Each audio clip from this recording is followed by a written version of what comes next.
Shalom, this is Yawanathan with Men of Valor. I just wanted to say all praises due to Yahweh Bashem Yahweh Shai and literally just give you a quick, just quick sit down or some excerpts, just two scriptures that came to mind.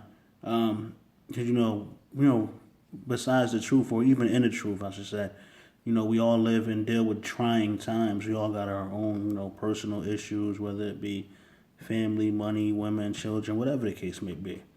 And, life is about, wins and losses, and you won't win sometimes, you won't lose sometimes.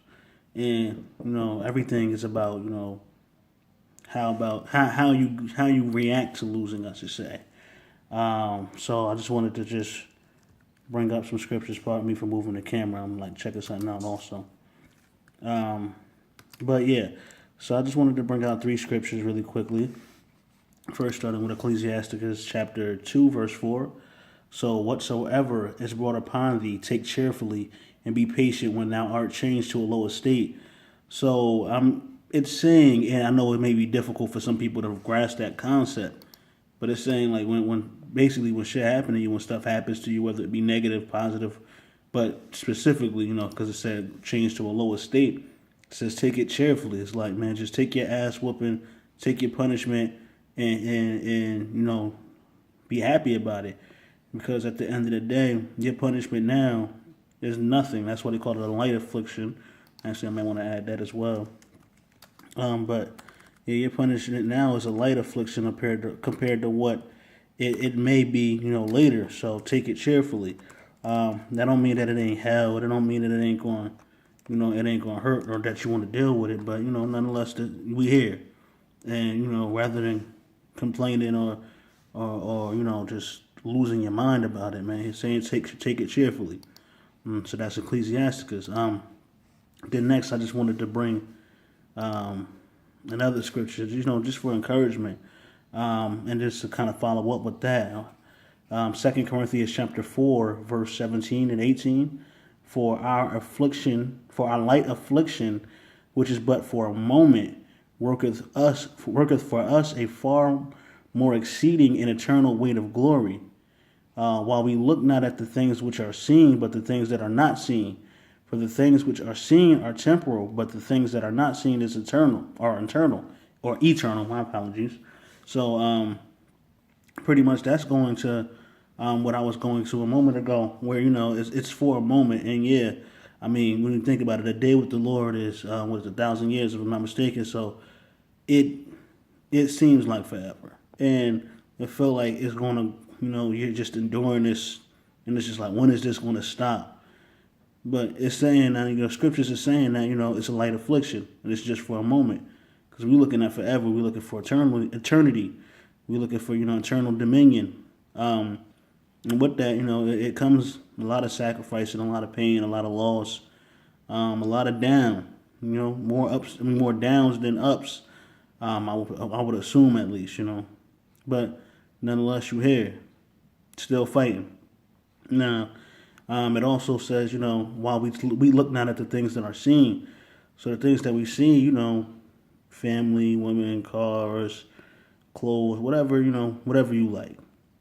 Those are the things that are seen. But it's saying that that's temporal, and it is. Because, when we die, where does it go? It stays here, it's temporal. Or, sometimes we might just straight up lose some shit and we might still be alive. It's temporal.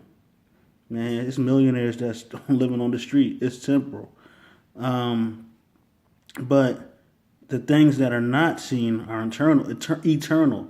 So what it's saying is that the things that we cannot see, whether it be, just for something as simple, well, not even simple, but it's something like wisdom. You can't see wisdom, but but it's eternal because you can pass that on. But the kingdom is eternal also. So that's, more or less the point, but I still wanted to just make that point as well. Then also, I just wanted to go over Salakia, Psalms 37 and 25. Well, actually, no, I'll do Proverbs first. So Proverbs chapter 24 and 16.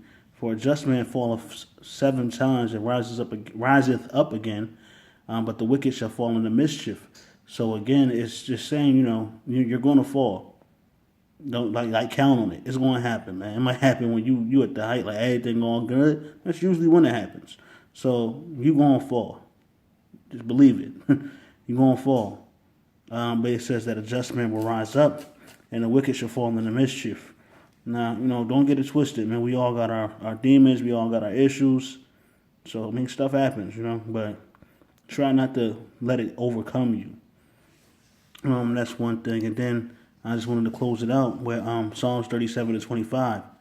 I have been young, and now I am old. And although I'm still a young man, this is, the prophet speaking, regarding his situation. He says, I have been young, and now I am old. And yet I have not seen the righteous forsaken, nor his seed begging bread. So, again, whatever the case may be, whatever we're dealing with, the Most High, it's up to us to try to do the best of our ability. And sometimes we really might fail at that. But, we do have grace, but we don't want to abuse it. But nonetheless, it does say that, he has not seen the righteous forsaken. So, just pray, for spiritual gifts, pray for righteousness, pray for the right mindset. And again, man, I'm not going to sit here and lie to anybody and sit here and say this is easy, because it's not. And, nothing worth having is easy.